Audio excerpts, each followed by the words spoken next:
Queria falar hoje sobre reino e igreja. E eu assim, essa semana eu tive um pouco incomodado com isso.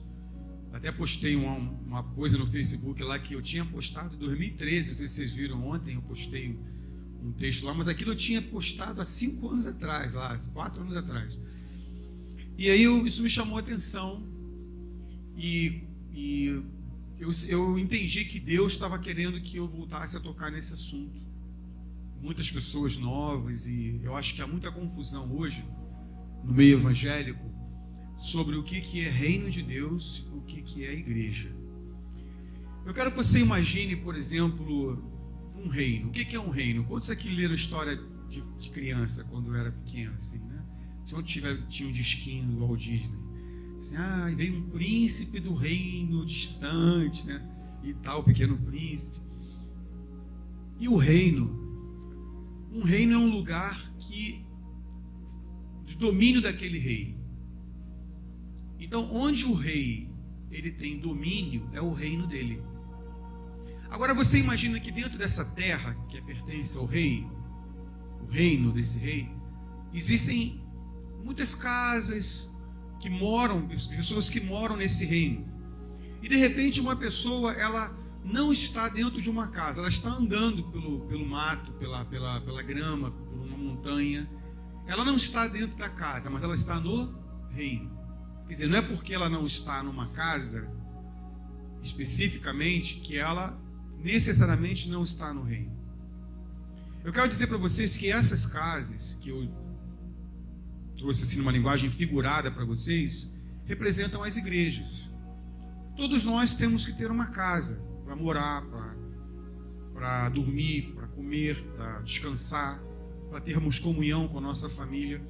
Mas quando nós estamos fora da nossa casa, não quer dizer que a nossa família se destruiu. Nós continuamos debaixo de um domínio, de um reino, apesar de não estarmos naquele momento naquela casa. E muitas pessoas hoje, principalmente líderes, confundem uma pessoa estar na igreja com estar no reino. Eu quero falar para vocês uma coisa: existem muitas pessoas que estão dentro de uma igreja e não estão no reino. E existem muitas pessoas que não estão numa igreja, mas que estão no reino. Você vai conversar com muitas pessoas que se diz desviado, né, ou desigrejado, como queira, mas essas pessoas mantêm um caráter, um temor, uma aliança com Deus, que muitas pessoas que estão frequentando a igreja até mesmo todos os dias não têm. Frequentar uma igreja não é sinal de que você está no reino. Uma vez Jesus conversou com um homem chamado Nicodemos. Nicodemos era um pastor. Ele era um líder. Jesus mesmo chamou aquele homem de mestre. E ele não tinha visão de reino. Apesar de ser um mestre de Israel, apesar de ser uma pessoa que era reconhecido como um líder, um pastor, ele não tinha visão de reino. E Jesus falou: aquele que não nascer da água do Espírito não pode entrar no reino. Ele estava falando isso para um homem que conhecia a palavra. O apóstolo Paulo, quando era Saulo, ele conhecia a Torá, ele conhecia a palavra de Deus, mas ele não conhecia o reino. No caminho de Damasco, ele conheceu o rei. Ele ouviu a voz do rei. E a partir do momento, ele passou a obedecer àquele rei. E no momento que ele passa a obedecer àquele rei, ele se torna um cidadão do reino. Porque ser cidadão do reino, estar no reino, é obedecer ao rei. É ser um súdito do rei. Então nós precisamos entender que o reino de Deus, ele não está num lugar físico. O reino de Deus não se limita a 4 paredes. O reino de Deus não pode ser contido num lugar de 4 paredes, como esse lugar, por exemplo, ou qualquer outra igreja local que você possa imaginar. Porque o reino de Deus, ele não é algo físico. O reino de Deus está dentro de nós. O reino de Deus tem a ver com um coração obediente. E nós não precisamos estar numa igreja para sermos obedientes. O grande problema hoje da religião é separar a nossa vida pessoal da igreja. A igreja é um lugar que eu tenho que ter um comportamento X. No domingo, que é o dia do Senhor, entre aspas, não sei de onde saiu isso, eu tenho que ter um comportamento X. Mas saiu dali, eu já não tenho tanta obrigação de ter aquele comportamento X, porque eu não estou mais na igreja. Essa concepção está errada. Essa concepção de nós, assim, valorizarmos o dia de domingo, ou estar na igreja, ou colocarmos uma roupa no dia de ir para a igreja e deixarmos de ser nós mesmos, e isso aponta para um comportamento hipócrita. Isso aponta para ter um comportamento bipolar, onde muitos crentes são bipolares. Eles têm um comportamento dentro de um espaço físico que se chama igreja, que não é a igreja. Igreja não é um espaço físico. Igreja está dentro de nós somos igreja. Se nós agora, como vai acontecer, muitos aqui não tiveram essa experiência ainda, mas vamos fazer um culto um dia lá na praça, que nós chamamos de MISP. Isso aqui fica vazio, e Deus não fica aqui não. Ele pode até colocar os anjos dele guardando aqui contra invasões e tal, mas Deus vai aonde a igreja está. Deus habita no meio da congregação. Então, quando nós vamos para a praça, o Espírito Santo nos acompanha, Deus nos acompanha, e a igreja se reúne naquele lugar. Então, aonde nós estivermos, nós somos reino. Aonde nós estivermos, nós estamos no reino. Isso muda um pouco a concepção, porque nós tiramos de dentro do domingo, tiramos de dentro do dia do Senhor, entre aspas, a necessidade de andarmos em obediência. Então você pode estar no seu trabalho, imagine o seu trabalho, o seu lugar de trabalho, onde você trabalha, o seu escritório, a sua repartição, ou o ambiente de trabalho. Ali o reino de Deus está. Quando você coloca o pé no seu trabalho, ali chegou o reino de Deus. Quando você entra no ônibus, o reino de Deus está entrando no ônibus. Quando você está andando na rua, o reino de Deus, que está dentro de você, está andando com você. Então isso muda a nossa cabeça, porque aí a nossa responsabilidade não é só domingo. Nós começamos a ver que o reino de Deus está na nossa casa. Então nós temos que ser súditos do rei na nossa casa. Obedientes a Deus, ao rei, porque apesar da nossa casa não ser esse lugar físico, mas está dentro do reino. O rei continua mandando. O rei não manda só aqui, domingo à noite. Ele manda aqui, ele manda quando você vai na calçada lá andando. Ele manda, ele é o rei. Ele é rei quando você está na sua casa, né? Eu vi outro dia, não sei se isso foi verdade, um exemplo de um pastor que na hora do culto colocou um vídeo, e ele colocou a Globeleza dançando na hora do culto, seminua, e foi um escândalo na igreja. Sabe o comercial da Globeleza? Aquele comercial quando chega perto do carnaval, que aparece aquela mulher dançando seminua.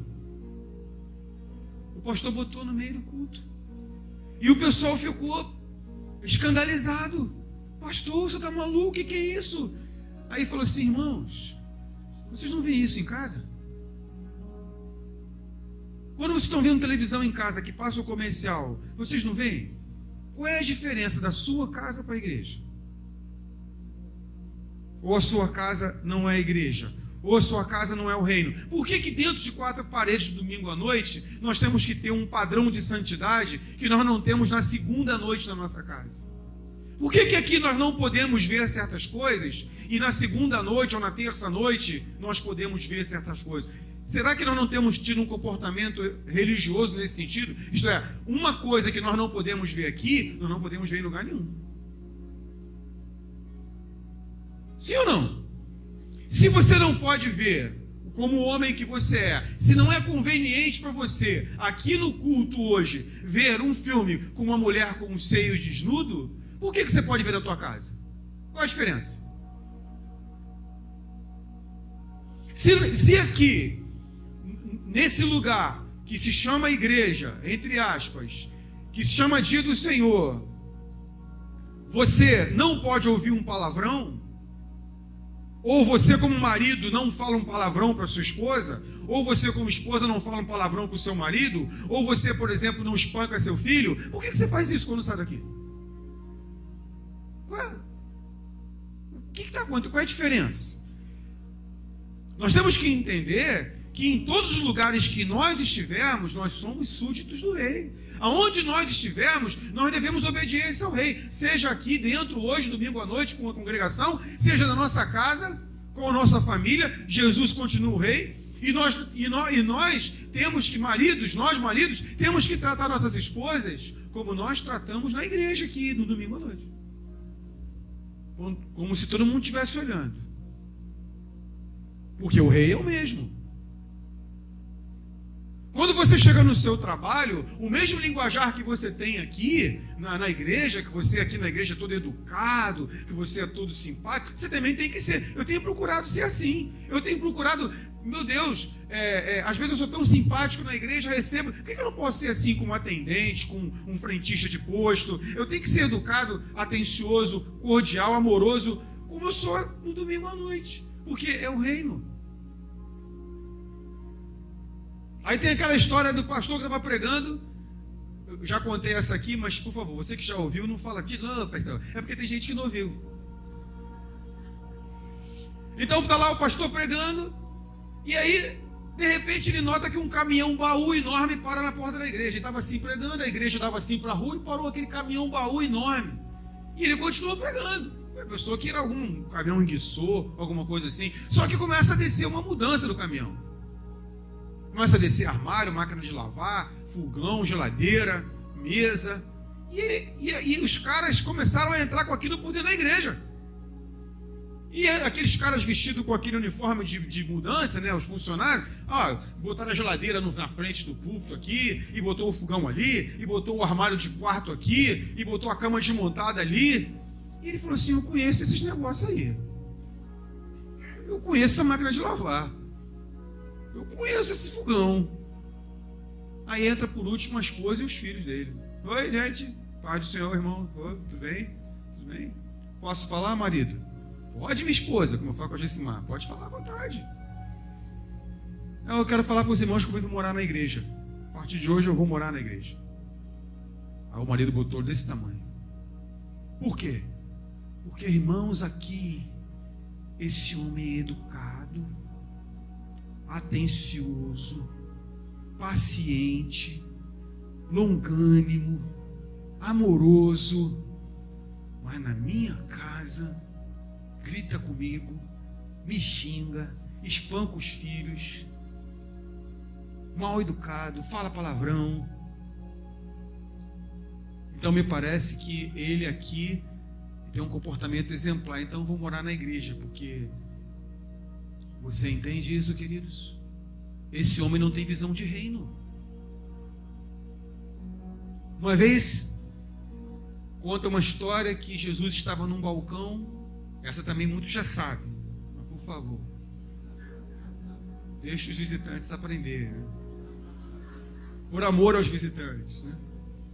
E Jesus estava numa loja, e ele estava num balcão assim, num balcão de vidro, e no balcão só tinha um produto, diferente da loja do Murilo lá, que tem tudo que você possa imaginar. Tinha uma pérola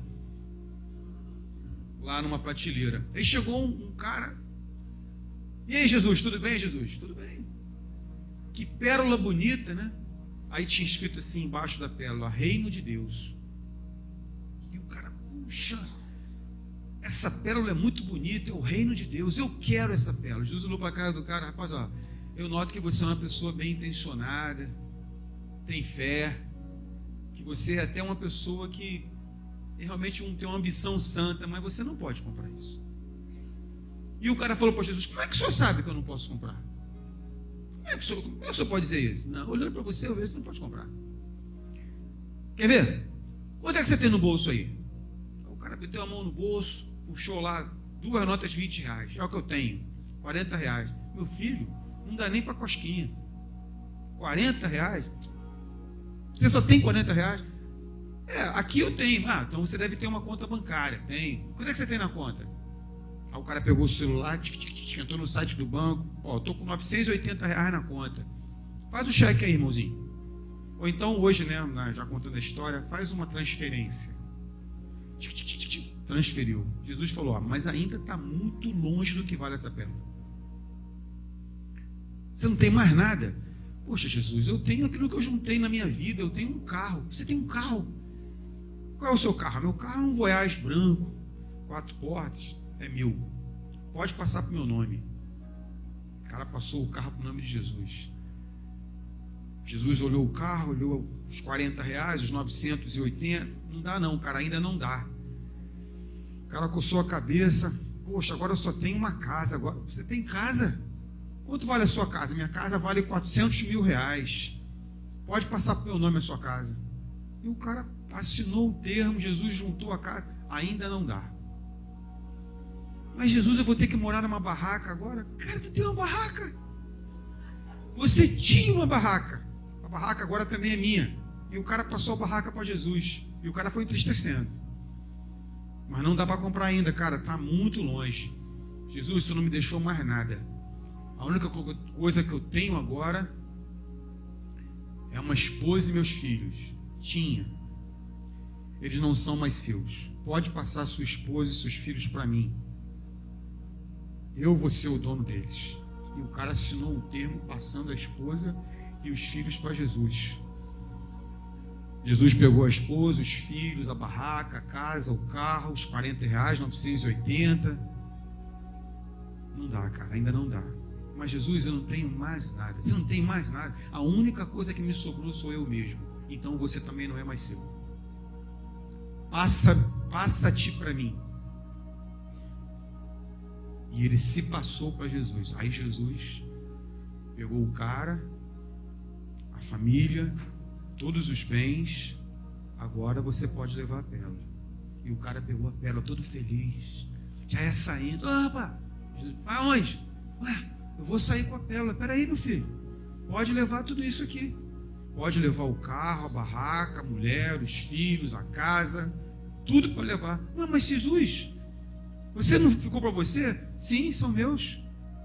Vou deixar emprestado com você. Você vai ficar emprestado. Isso vai ficar emprestado. Então pensa bem. Os 40 reais são meus. Vai ficar com você. Agora você vai usar esses 40 reais como eu quiser, porque são meus. Então se chegar na hora da oferta eu falar assim, dá os 40, você tem que dar, porque são meus. Os 980 está aqui, é seu. Mas é emprestado. Você vai fazer o que eu quiser. Se você está planejando fazer uma viagem e um dia anterior à viagem aparecer uma pessoa necessitada na sua casa e precisar de 980 reais, eu falar, dá, você vai ter que dar, porque lhe pertence. É emprestado. O seu carro não é seu. Você vai ter que dar carona, você vai ter que oferecer seu carro para socorrer pessoas. Porque o carro é meu. Se eu acordar vocês de madrugada e falar assim, pega aquela irmãzinha e leva no hospital que ela está precisando, você vai ter que fazer porque o carro é meu. Sua casa? Sua casa não é mais como você acha. Que você passa o sábado limpando a sua casa, naquele dia passou cera. Cuspiu no chão e limpou. Daquela... Olha, tem mulher que chega a dar aquela olhada assim, né? Vê os ângulos de reflexo diferentes para ver se é alguma mancha. Naquele dia, os irmãos tinham que fazer uma comunhão na sua casa. Chega um cachorro quente, refrigerante, bolo. Aí você olha para aquilo tudo na mão dos irmãos e olha para o seu chão. E você fala, Deus... Aí Jesus fala assim, a casa é minha, não é sua, ela está emprestada para você. Então, você vai fazer com a casa o que eu quiser. Então, irmãos, às vezes, você vai ter que abrir a sua casa para hospedar pessoas, para receber pessoas que você não gosta muito, mas a casa não é sua. A esposa não é sua, ela está emprestada. Jesus me emprestou uma mulher 31 anos até agora, né, Gismar? está emprestada. E eu quero confessar a vocês, muitas vezes eu não cuidei bem disso, dela que pertence a Jesus. Acho que todos os maridos pensam como eu e sabem o que eu estou falando. Muitas vezes nós não cuidamos muito bem daquilo que nos está emprestado. Quantos maridos às vezes se acham donos das esposas? Só porque é cabeça, só porque é profeta, manda e desmanda? Não, as esposas não nos pertencem. Elas são presentes de Deus emprestados para nós. E nós temos que ser mordomos, cuidar muito bem desse presente que está emprestado para nós. Os maridos não lhe pertencem, mulheres, principalmente aquelas que têm uma associação almática com Jezabel. Você não é dona do seu marido, você não pode manipular o seu marido. Ele é um presente de Deus para você. Ele é emprestado para você, você tem que cuidar como um bem que Deus lhe emprestou, porque Jesus é o rei, não é você que é a rainha. Você não é dona do reino, não tem que ser como você quer. Tem um rei que está acima de você e ele tem um plano para o seu marido. Estava conversando com a irmã outro dia, irmã, porque o marido, só vai com calma. Às vezes a mulher vai na frente, entra para o reino, e o marido parece que está lento. E a mulher fica assim meio desesperada, aquele homem não me acompanha, está uma semana na igreja, aquele homem não me acompanha. Minha filha está uma semana na igreja, 15 dias, um mês na igreja, calma. Não é assim, não é salagadula, mexicabula, vitpop de burro. As pessoas pensam que o reino de Deus é mágica. Então, pastor, como é que eu faço para o meu marido ficar firme no Senhor? Salagadula, mexicabula, bididibode de burro. Vai tocar firme na igreja, fiel. Gente, isso é feitiçaria. E no reino de Deus não vale encantamento. Então você vai ter que trabalhar através do seu testemunho. Você quer que seu marido venha para a igreja? Então comece a ter uma vida que seja boa de se ver. Comece a mostrar que é bom estar na igreja, que você está mais feliz, mais equilibrada. Agora fica tentando forçar uma barra porque é o Espírito Santo que convence, não é você. Mais amorosa, mais atenciosa, mais paciente e mais joelho no chão. Porque o marido se ganha no joelho, no reino, trazendo o rei, né? Fazendo carinho, cafuné. Se ele falar assim, olha só, você gosta muito da igreja, né? Gosto. E hoje vai ter uma programação especial, vai vir um pastor, um esquimó que se converteu lá no Polo Norte, o cara vai pregar, mas eu gostaria que você ficasse comigo hoje e me fizesse um cafuné. Estou carente, precisando de um colo. E você vai ficar. Porque o seu esposo é mais importante do que a igreja. E você vai comunicar, claro, porque você tem um compromisso. Mas você vai, pastor, olha, hoje não vai dar para ver o pastor esquimó. Por quê, minha irmã? Porque o meu marido pediu para eu ficar com ele. Está abençoada. Nessa igreja, nós não ensinamos as pessoas a trocar o cônjuge pela igreja. Uma vez chegou uma pessoa aqui, essa pessoa até já nos deixou, está com o Senhor, todo orgulhoso, com a Bíblia na mão, pastor, estou aqui para servir ao Senhor. E eu falei, que bom, irmão. Deixei minha esposa lá, está com 40 de febre, infecção de garganta, mas eu estou aqui para servir a Deus. Volta para casa sem vergonha. Como é que você vai servir a Deus deixando tua esposa com febre em casa? Que servir a Deus é esse? Isso não é servir a Deus. Isso é religiosidade, é servir a igreja. E a igreja não é reino.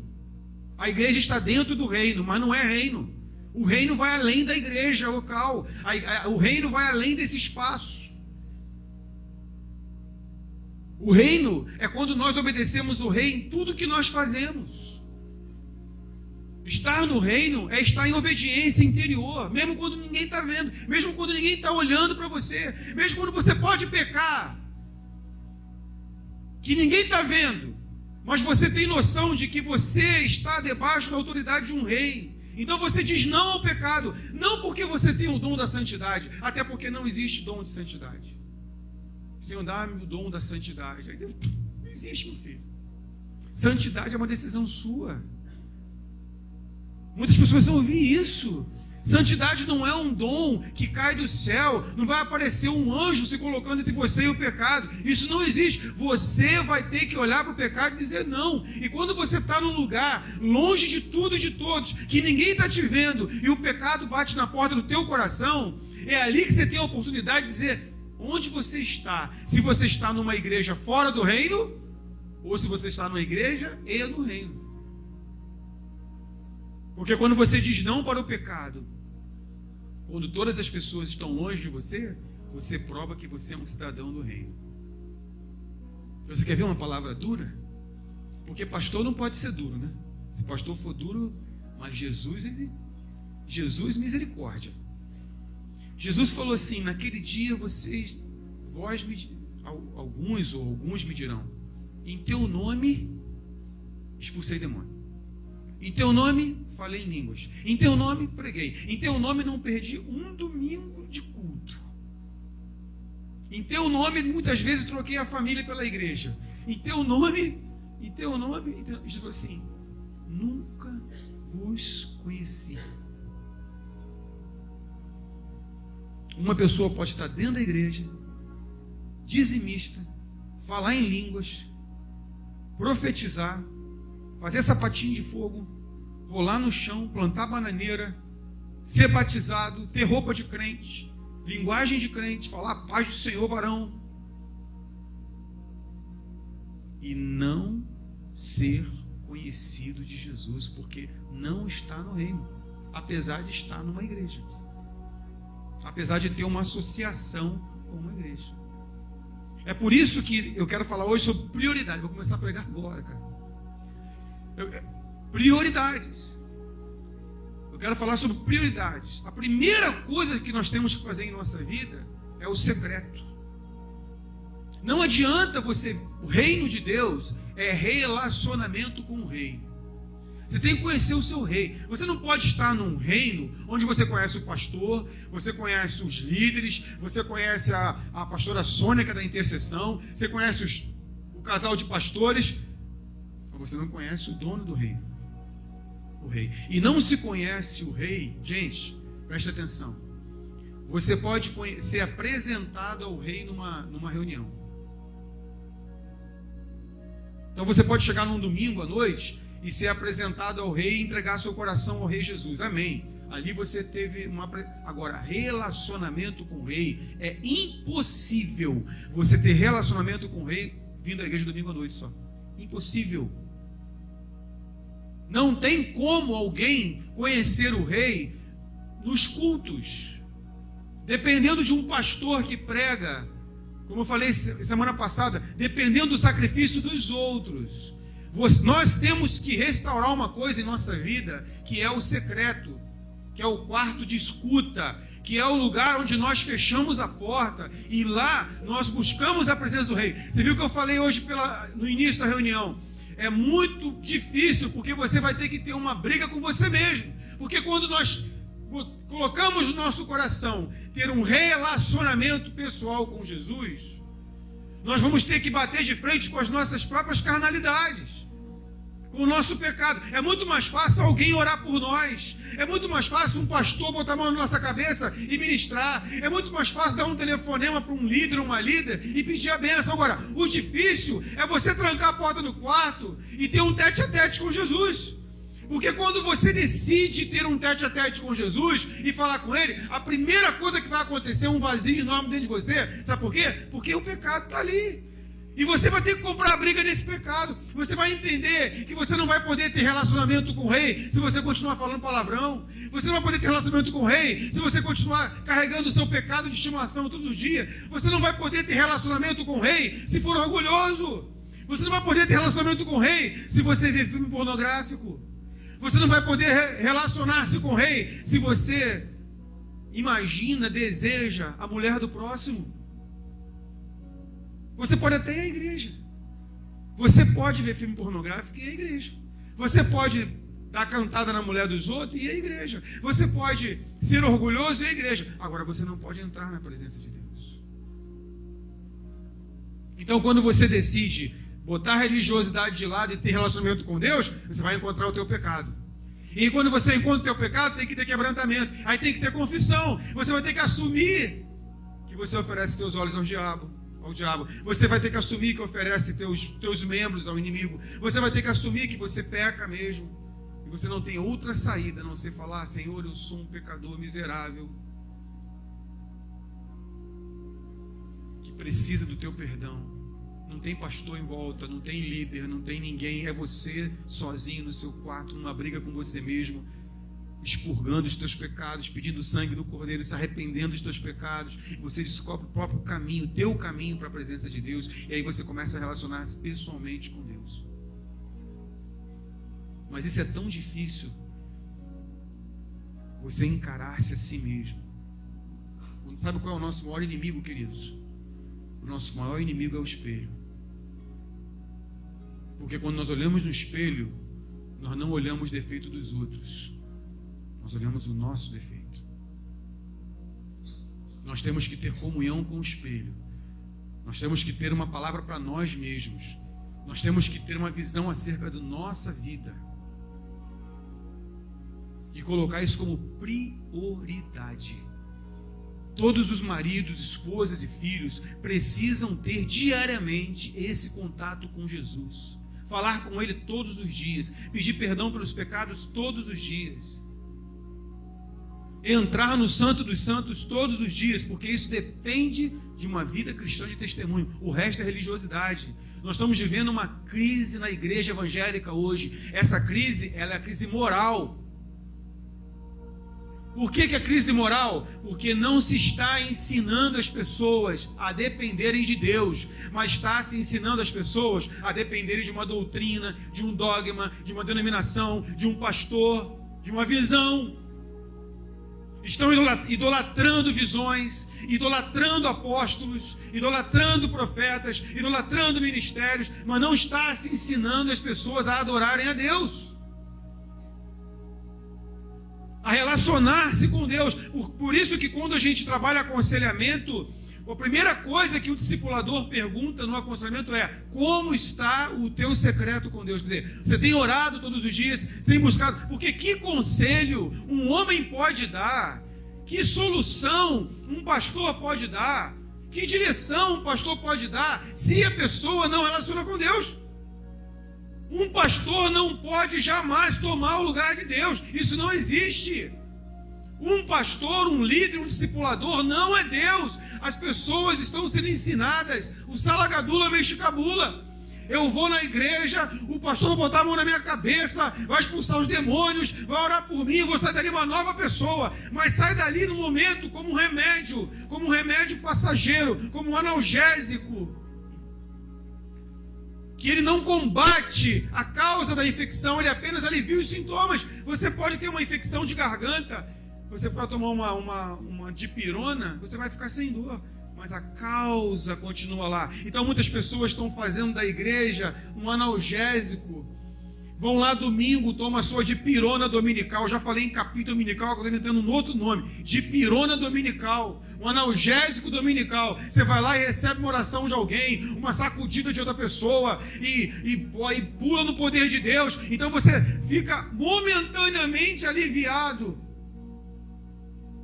Mas você não conhece Deus, você não relaciona com Deus, você não tem secreto. Sabe o que acontece, querido? Amanhã o mesmo problema está acontecendo, porque a infecção não foi tocada, não se buliu na infecção, apenas se aliviou os sintomas. Então a igreja hoje virou um pronto-socorro. Sabe o que é pronto-socorro? O médico pronto-socorrista, ele não entra em causa de dor, ele tem que mandar você de volta para casa sem dor, só isso. Se você chega com uma crise renal no pronto-socorro, você vai levar um baralginho com glicose na veia ou uma morfina e o cara fala assim: ó, volta para casa, vai dormir amanhã para o urologista. É isso que o médico faz. Ele não vai entrar no mérito da doença, ele tem que aliviar os seus sintomas e mandar você para casa. Então você fica lá no soro um tempo, bota um remedinho no soro, toma não sei o que, tá bom, tá legal? Tchau, casa. Amanhã você procura um ambulatório. A igreja hoje está cheia de emergências. Pastor, eu quero uma casa nova, eu quero um carro novo, eu quero ficar curado, eu quero um marido novo,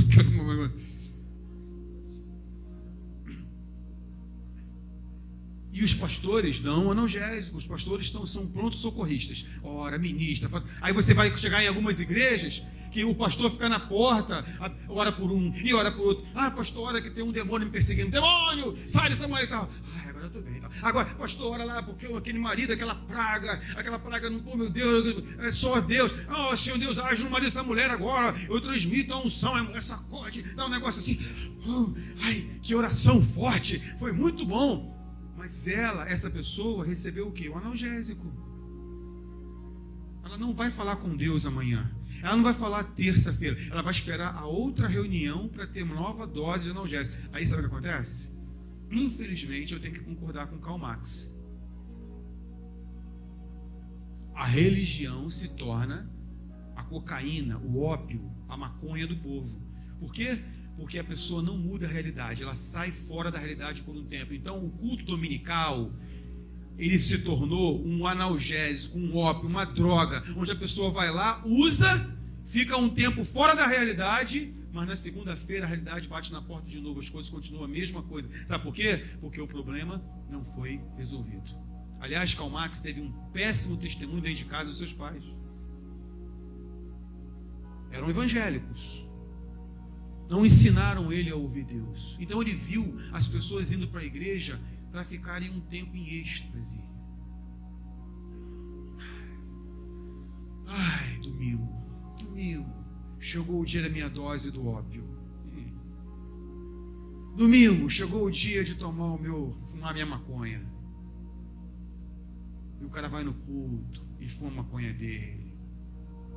E recebe a oração do pastor. E é ministrado pela irmã do poder da oração. E a pessoa sai. Ai, como a vida é boa. Tudo droga. Tudo chapado. Está chapado. Ainda tem essa expressão, né, Tiaguinho? Tu gosta de falar esse negócio? O culto hoje estou chapado. Saí chapado. Saí chapado da RGI. Beleza. Só que, meu filho, você sai chapado da RGI... O maridão é o mesmo em casa, a esposa é a mesma, o trabalho é o mesmo. Você vai ter que ir para o teu trabalho. Você não vai ficar chapado. Você vai ficar chapado no culto, mas a realidade bate na porta. O maridão é o mesmo, a mulher é a mesma, os filhos são os mesmos, os vizinhos são os mesmos. Ou você pensa que porque você chapou no culto, o vizinho vai baixar o baile funk? Meu irmão, cara, aí você fala assim: poxa, bom estava na igreja, agora chega aqui em casa, esse vizinho sem vergonha com esse baile funk. Como era bom lá na igreja, a minha maconha. Ai, meu Deus. Lá sim é bom. Não tem esse barulho. Aqui fora, dura realidade. Eu me lembro que uma vez eu fui para um congresso de líderes em Goiânia. Só feras do Brasil. Só gente assim de alta patente. Só profeta maior, cara. 400 líderes lá em Goiânia. Há muitos anos atrás. Gente, foi um mover de Deus. Assim, foram 4 ou 5 dias de visitação de Deus, uma coisa sobrenatural, ninguém dormia, ninguém conseguia comer. Aí quando o avião decolou de volta para Rio de Janeiro, eu pensei assim, lá vou eu voltar para aquela cidade. Meu Deus, como é bom esse lugar. Pedro estava no Monte da Transfiguração chapadaço. Jesus lá se transfigurando, aparece Elias e Moisés, se eu não me engano. É isso? Elias de um lado, Moisés do outro, Jesus transfigurando e Pedro.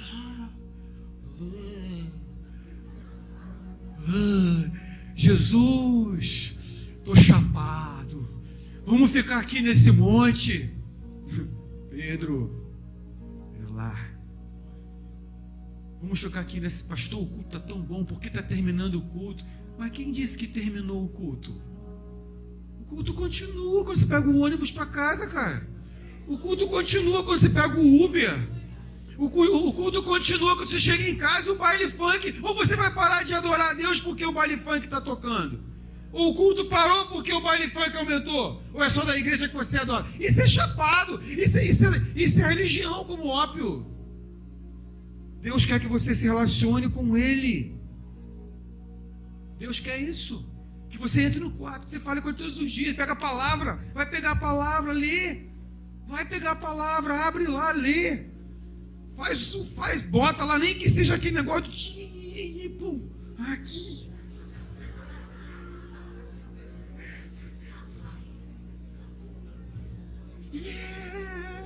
vira para baixo, vai ao contrário.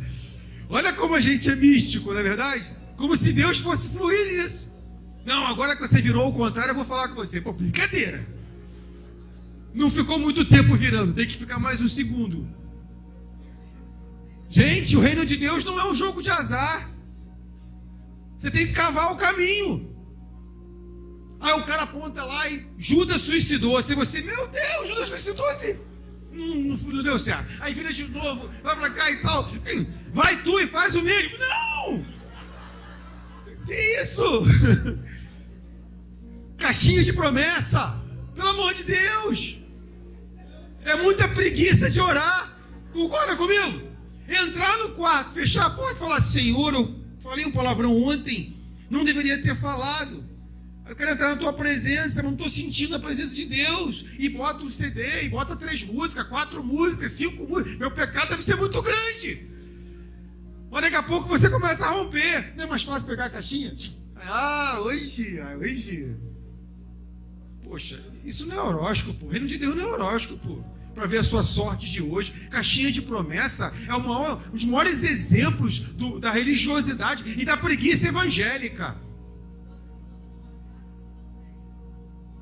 Pegar de novo, porque essa não deu, essa não valeu. Não.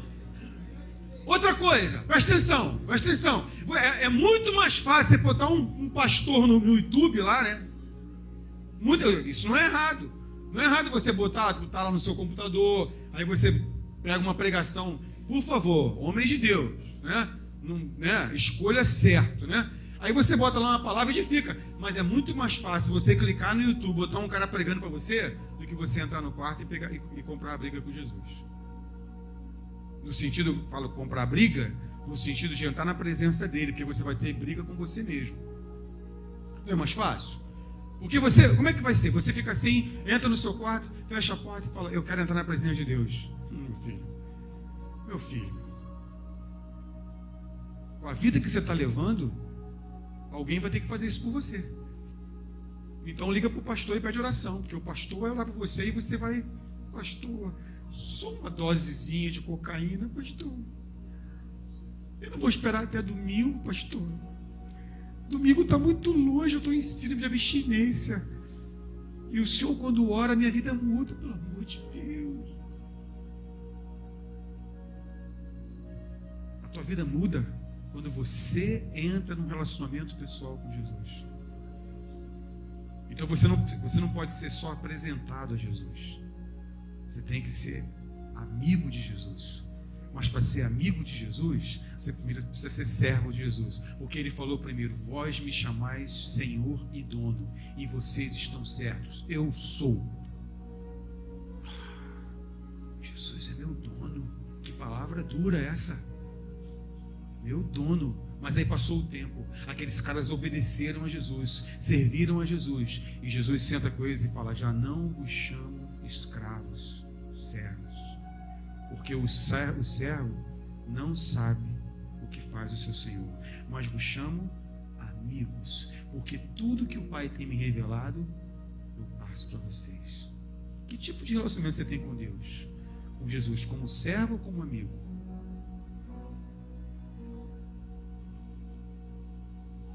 Como ovelha ou como filho? Você está no estábulo ou na casa do Pai? É uma boa pergunta, né? O que você tem a oferecer? Você tem um relacionamento de ovelha?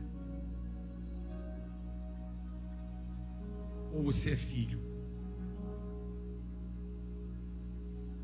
Não é que ser ovelha seja uma coisa errada. Ser ovelha é bom. Jesus é o bom pastor, né? Jesus é o bom pastor. É bom ser cuidado pelo bom pastor. Eu chego e faço mé. Aí Jesus está com fome. Toma aqui, meu filho, a palavra, o seu capim dominical. Toma aqui, né? Tá, estou com frio. Vai para o estábulo. Vamos ter 7 dias da campanha da proteção sobrenatural. Então você tem que ficar 7 dias indo à igreja.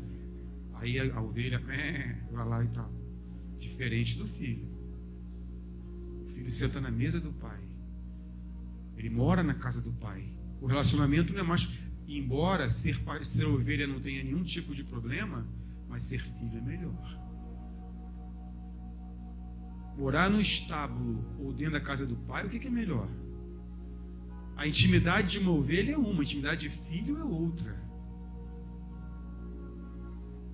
Então você vê Jesus como pastor ou você vê Jesus como pai? É uma boa pergunta. Eu acho que existem fases em nossas vidas que Jesus é o pastor e nós somos cegamente obedientes a Ele. Mas tem um momento em nossa vida que a nossa intimidade com Ele é tão grande que nós não nos sentimos mais ovelhas seguidoras cegas. Nós sabemos exatamente como está o coração do Pai, conhecemos a casa do Pai, conhecemos os desejos do Pai, conhecemos os sentimentos do Pai, conhecemos o que está no coração do Pai. E aí nós ganhamos o status de filhos. Nada contra a ovelha, mas é melhor. Amém, queridos? Segunda coisa importante, depois desse relacionamento com Deus, é a família. É a segunda prioridade nossa, família. Então nós saímos da presença de Deus com uma direção. Nós entramos na presença de Deus e nós temos uma direção para a família. O que faço com os filhos? Qual a direção que eu tomo? No meu trabalho, a família está envolvida. Nós temos que colocar a família no seu devido lugar. As esposas precisam ter a certeza que abaixo de Deus elas são as pessoas mais importantes. Eu vi um documentário ontem na Discovery Channel. Gostou da pronúncia? Discovery Channel. Cultos Mortais, o nome dessa série. E ontem passou alguma coisa sobre o testemunho de Jeová. E um cara, ele discordou de uma doutrina lá. E a Sociedade Torre de Vigília não aplicou, desassociou o cara. E o testemunho de Jeová é o seguinte: ele, quando desassocia, as pessoas não podem nem olhar para você. É proibido de cumprimentar. Você chega na reunião lá, nem olha para tua cara. E fizeram isso com o cara. E a esposa dele não sabia se ficava na testemunho de Jeová ou se acompanhava o marido. Porque eles orientam a esposa a deixar o marido. Porque ele se tornou um apóstata. Ele vituperou o nome de Jeová. Então, deixa esse cara sem vergonha e ver sua vida. E foi isso que ela foi aconselhada. Só que ela não quis, ela acompanhou o marido. Eles foram morar no interior para fugir da perseguição. Morar num trailer. Depois ele começou um negócio, cresceu, foram morar numa casa, num lugar distante. Mas os avós, que é o testemunho de Jeová, entraram com um processo para ter a guarda dos netos, para salvar o futuro depois do Armagedon. Entendeu o que eu estou falando? Isso aí? Aí, nessa semana que os avós entraram com uma ação para a guarda dos netos, aconteceu o 11 de setembro. Os prédios vieram abaixo com aquele atentado. E a mulher do cara entendeu que era o Armagedon. Aí chamou o cara e falou assim: isso aí, tem que voltar para lá. Quando o cara viu que a esposa balançou e pensou em voltar, ele pegou o carro, foi na cidade, comprou uma escopeta, matou os 5 filhos, matou a esposa e deu um tiro na boca.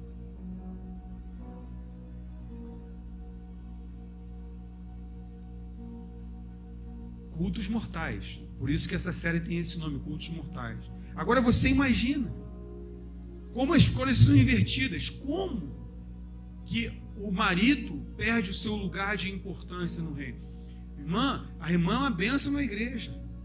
Quando a irmã ora, os demônios tremem, a cadeira vibra, até acontece poltergeist. Tem mulher que ora que acontece poltergeist, começa a voar coisa para cá, para lá, de tanto poder.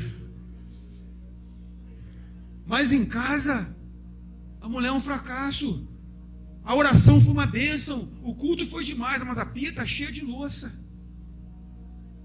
Tem louça do dia. Ela ora por 20 pessoas, mas não consegue lavar uma frigideira. Pastor, bota 20 demônios na minha frente, agora lá, por lavar uma frigideira, misericórdia. A casa fede, banheiro sujo, filhos que não são bem cuidados, mas na igreja, uma bênção. Isso é inversão de prioridades. Não está colocando a família no seu devido lugar. A Juliana vai ter neném, a Camila vai ter neném. Esses nenéns têm que nascerem assim. Eu sou a pessoa mais importante abaixo de Deus para meus pais. Abaixo de Deus. As crianças têm que crescer num ambiente, na igreja, onde elas entendam que elas só perdem para Deus. E se um dia elas falam assim, pai, só vai para a igreja hoje? Vai fazer o quê? Vou pregar, eu sou o pastor da igreja, mas pai, eu preciso conversar com o senhor. Pai, tá um menino com 5 anos, pai, eu preciso conversar com o senhor. Mas meu filho, eu sou pastor, eu tenho que pregar, mas pai, eu não posso esperar, pai. Mas não tenho responsabilidade. Não, então tá, pai, deixa para lá. E o pai vai deixando para lá. E 5 anos, e 7 anos, e tudo. Né? Quando chega a 14 anos, filho, pai, quero conversar com o senhor. Pois não, filho, vamos conversar. Decidi ser gay. Mas meu filho, o que é isso? Pai, tentei falar isso com o senhor quando eu tinha 5 anos. Mas o senhor não tinha tempo para mim. Eu queria compartilhar com o senhor essa minha dificuldade, a minha alma, meus problemas, mas o senhor não tinha tempo, porque o senhor tinha que ser uma bênção para a igreja, né, pai? O senhor tem tantos filhos, né, pai? O senhor ouve tanta gente, aconselha tanta gente. Agora, pai, já era, porque eu tomei a decisão. Aí você tem mais um pastor, com mais um filho gay, com muitos filhos de pastores estão se tornando gays, viciados em drogas. Se você parar pessoas, se tiver essa rua para buscar droga aqui em cima, você vai ver que muitas dessas pessoas são filhos de líderes. Se você for fazer visita em Bangu, você vai ver que muitos desses caras que estão presos lá são filhos de pastores, de líderes, de mulheres de oração. Mas domingo, quando o filho acordava, domingo, que ia pular na cama da mãe, como toda criança faz isso, vai pular na cama da mãe, a mãe estava no círculo de oração. Por quê? Inversão de prioridades. Colocou a igreja na frente da família. Então, se uma pessoa chega e fala, pastor, eu não vou poder ir ao culto porque a minha esposa está doente, meu filho está doente, ou meu filho vai ter uma prova, qual é o problema? Mas se o cara falta o culto, está desviado. Onde está escrito isso? É claro que tem responsabilidade de comunicação. Você vai falar, pastor, eu não vou poder ir. Tá? Hoje em dia não tem como não comunicar. Zap, Facebook, mensagem, teletransporte, o que você imaginar. Hoje está tudo fácil comunicar. É claro que não comunicar é irresponsabilidade. Agora, deixar a família, deixar os filhos em segundo plano por causa da igreja, isso é uma coisa que lá na frente vai nos trazer problemas. Então tem que ficar muito claro para o filho, olha só, se você precisar de mim, se você quer, a igreja não é mais importante que você. As esposas têm que ter essa consciência, os maridos têm que ter essa consciência, para que eles cresçam saudáveis. As minhas filhas são saudáveis, e por muitas vezes eu tive que deixar a igreja por causa delas. Uma época, o filho de pastor é um negócio sério, né? As pessoas acham que o filho de pastor tem que ter uma santidade maior do que a média. Não sei porquê, mas acho que sim. Então uma vez começou uma perseguição, né? Na igreja, assim, que as pessoas começaram a olhar Raquel e Débora com leite de aumento. Todo mundo podia fazer bagunça, elas não podiam, porque é filho do pastor. Eu comecei a ver, que é isso? Tive que chamar a atenção daí. Pessoal, minhas filhas são pessoas como outras quaisquer. Podem errar, ser chamadas de atenção, podem vacilar e tal. Então eu não quero tratamento, não quero ninguém tão diferente. Errou, chama atenção, como qualquer pessoa chama atenção. Como qualquer criança. Eu não quero elas especiais. Então não pode haver essa coisa, sabe, os filhos ficarem na dúvida, quem é mais importante, eu ou a igreja? Já perguntou para o seu filho isso? Você que é líder, aquela criança olhando para mim, prestando uma atenção, olha só, o filho do Wagner, ela está se olhando para mim, ó, mais do que muita gente aí. Mas olha só, aí pergunta para o seu filho, filho, vou fazer uma pergunta para você. Quem que você acha que é mais importante para mim, você ou a igreja? Pergunta para o seu filho adolescente. Agora preste atenção, esteja preparado para ouvir o que você não quer ouvir, porque adolescente fala a verdade. E aqui a gente ensina os adolescentes a falar a verdade. Então, pai, olha só, o senhor quer a verdade? Se você ouvir essa expressão, já dançou. O senhor quer ouvir a verdade? Pai, mãe, a verdade é que eu não sei. Eu não tenho certeza se realmente quem é mais importante, se sou eu ou a igreja. Então, se você ouvir isso, você está no caminho errado. Você vai ter que reavaliar a sua vida, você vai ter que reavaliar a sua forma de educar seus filhos, porque eles estão crescendo com um rombo dentro da alma. E se há um buraco na alma, alguém vai entrar, meu irmão. Ou o Espírito Santo, ou o diabo. Ou os pais, ou os coleguinhas da escola. Ou a palavra de Deus que vai preencher esse vazio, ou o traficante do morro. Alguém vai entrar. Eu quero falar uma coisa para você. Entre nos espaços vazios dos seus filhos, antes que alguém entre, para que depois você não sofra. Amém, queridos? Então, isso é reino.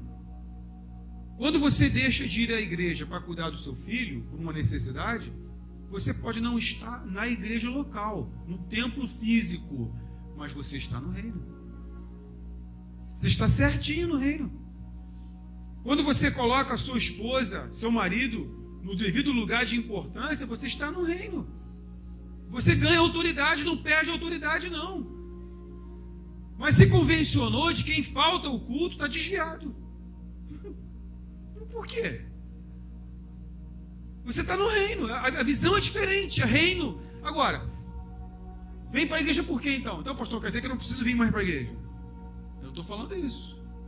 Eu estou falando que o objetivo da igreja, o congregar, porque a palavra de Deus diz, não deixai de congregar, como é costume de alguns. Mas antes, admoestai-vos uns aos outros, exortai uns aos outros. Então, quando a gente congrega, é para abençoar o irmão. Não é para se abençoar. Gente, tem que mudar o paradigma. Eu não vou à igreja, à reunião da igreja, para ser abençoado. Eu vou para abençoar. Se eu tenho relacionamento com Deus segunda, terça, quarta, quinta, sexta e sábado, a última coisa que eu vou precisar é ir domingo à igreja para receber alguma coisa. Está indo para a igreja por quê, irmão? Para receber o quê? Nada. Por quê? Porque o que eu tenho para receber, eu recebo na minha casa. O Deus da igreja é o mesmo da casa.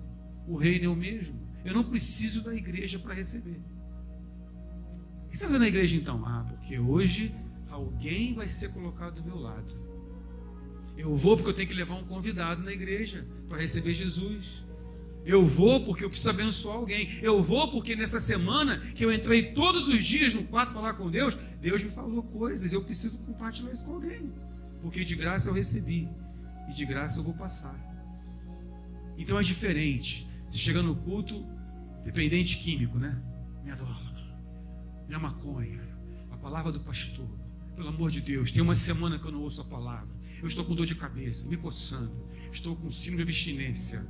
Diferente de uma pessoa que chega e fala assim: Senhor, coloca uma pessoa do meu lado hoje que eu tenho uma palavra para dar. Se sentar um capeta do meu lado hoje, vai ser os últimos dias dele na vida dele, que eu vou cair de cima, eu vou libertar uma pessoa hoje, eu vou levar uma palavra para a pessoa. Aí a gente manda aqui as pessoas abraçarem umas outras. Diga uma palavra para o seu irmão. Deus te ama. Essa expressão, Deus te ama, é tão ridícula, cara. Embora seja uma coisa importante você falar para a pessoa, mas ela sabe que Deus a ama. Você não tem o que falar. Você está vazio. Você não tem vida com Deus. Então você tem que falar: Deus te ama, Pai do Senhor, Deus te abençoe. Esses chavões diferentes quando você olha para uma pessoa e fala assim: Deus está me revelando. Sabe, varão? aquela mulher do teu trabalho que se chama fulana, que tem um vestido verde, que senta do teu lado direito, olha, toma cuidado do olho, porque é Pombadila que está tentando destruir. Onde você ouviu isso, cara? Meu filho, todos os dias eu estou na presença de Deus. Chuta que é laço, né? Por quê? Você tem o que você tem o que dar. Você tem relacionamento com Deus, você tem o que dar. E esse é o propósito do reino de Deus. Eu estou no reino. Eu estou no meio de uma ilha, não tem ninguém à minha volta, não tem igreja, não tem pastor, não tem nada. Eu estou no reino. Jesus estava no deserto sozinho, 40 dias, 40 noites sem comer. Ali ele estabeleceu o reino diante do diabo. Ele podia pecar, ninguém estava vendo. Ele podia transformar pedra em pão, ninguém estava vendo. Ele podia aceitar tudo, mas ele estava no reino. Eu quero profetizar que Deus está levantando uma igreja que vai ser igreja em qualquer lugar. Que aonde você botar os seus pés, você vai ser reino. Que quando você, adolescente, entrar numa sala de aula que está uma bagunça demoníaca, rebeldia, tudo que é de ruim acontecendo naquela turma, você botar o pé, é chegado o reino de Deus. O ambiente muda. O que aconteceu? Porque chegou o reino. Então, de repente, as pessoas ficam diferentes, porque chegou alguém que está sob o domínio do rei. A coisa muda. Profetizo maridos que quando vier confusão na sua casa e eles quiserem uma palavra, quando o marido abrir a boca, virá sobre a casa o reino de Deus. E o reino de Deus vai aplacar todo o problema.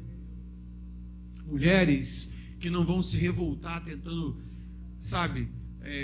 na força mudar os maridos ou tentar. Não, elas vão através da oração trazer o reino de Deus para sua casa. A palavra dura suscita a ira, viu, mulheres? Mas a palavra branda desvia o furor. Então você tem que ser sábia, e só é sábia quem está no reino. É o reino de Deus que traz sabedoria. Minha irmã, esse cara não vai para a igreja. Calma, Deus está no controle de tudo. Calma. Amém? Diga para o seu irmão, calma. Deus está no controle. Amém? Vamos ficar de pé. Glória a Deus. Aleluia.